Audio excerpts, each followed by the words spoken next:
Welcome back, everyone. AR Comics here, and today we are doing episode 1 of Pure Speculation, and today's main topic is going to be Thor #1, the Goddess of Thunder. In this run, we find out that Jane Foster is the new Thor. She wields Mjolnir, and she does a pretty damn good job at it.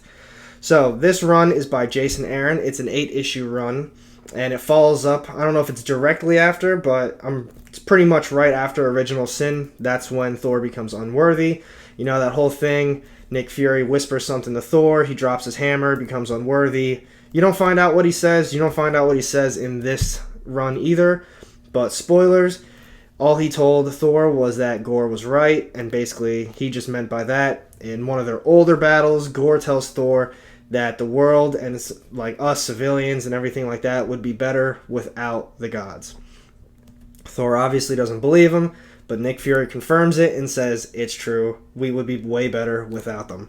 So he drops his hammer. He's really sad. You know, he's doing his thing. Everyone's just kind of, huddled around him like, come on, Thor. But you say he doesn't eat, he doesn't sleep, he doesn't do anything besides whisper to Mjolnir, trying to get it to move. So once he eventually does move, you kind of just see someone show up and pick up the hammer. You don't know who it is, but, well, we know it's Jane Foster now. So getting through the series, other than, like I said, it was a mystery. It has to do a lot with the Frost Giants, the Dark Elf, I think it's Malekith, and then Dario Agger, Minotaur, is also one of the main villains.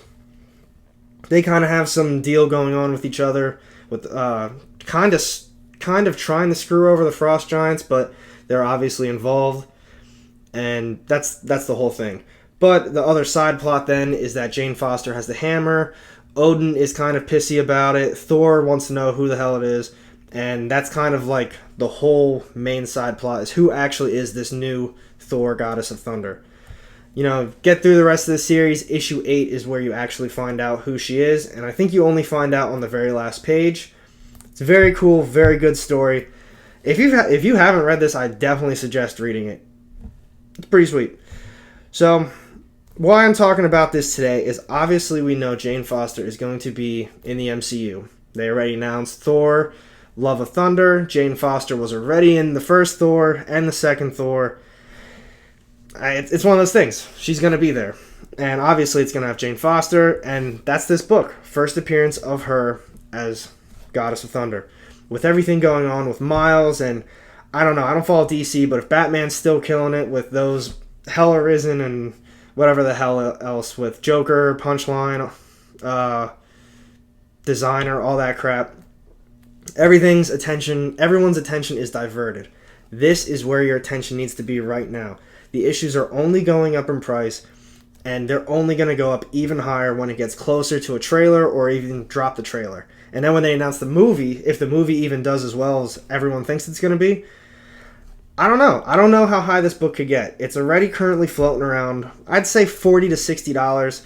Little bit in between. You can see it for a lot of buy it nows on eBay for about $45. Some of them are even higher, but I've been seeing some bids that are floating around $50 to $55. I've still seen a couple floating around $30, so it is still possible to get one in the $30 to $35 range before shipping and taxes.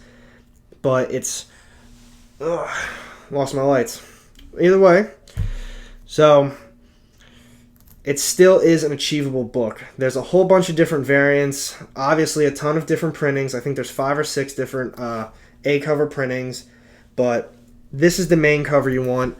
Other than that, we have a Scotty Young variant. It's a nice cover, to be honest. Scotty Young isn't exactly my thing. I think it's nice. I think his comics themselves are very good, but as far as cover art goes, I'm not too interested in it. This one, however, is just a retailer incentive variant. I'm pretty sure it's a Pacelli. I really like this one. This one is floating. If it's on eBay, it's about $35, maybe $40 that I've seen. The Scotty Young, that one's around $20. That one doesn't sell as much. But this is definitely the cover you want. There's a lot of other incentive, like retailer incentive variant covers that are in the $35 to $40 range as well. And cover B is an Alex Ross cover. And I think there's a 1 in 300 retailer incentive that's Alex Ross, like a sketch cover as well. That's pretty awesome. I haven't seen one of those online, but I'm sure they're there. So, moral of that story is that you can still get this book for about $35, and you're not going to want to miss out on this. This is speaking for me, who missed out on all of the miles. There was 6, 7, 8 months ago, they're selling first appearance for $70 to $100, and I said, hell no, I'm not spending that much money on Miles Morales. He doesn't have too much going for him, and his stories just are very okay. And then it moved on to, a book selling for about 100 to 120. I'm like, damn, people are really buying this, huh? And then, the story goes, I hit about 175, and all of a sudden someone's buying it for 200, and I'm just like, I can't buy it. Well, look at it now. 500, 600, maybe even $1,000, depending on if it's 9.8, if it's signed by Crane, all that good stuff. All I'm saying is, I don't know what the potential this book has. I know it's probably going to at least hit around 100. In my opinion, of course. I think it's going to hit around 100 once either a trailer or a movie drops. But I feel like Jane Foster could be in the MCU for a nice little run. Guardians have 3 movies, Thor, Iron Man, they all have 3 movies, plus the Avengers, and all that stuff. So they're not going to waste an entire movie with strictly Jane Foster as Thor, especially if it does well.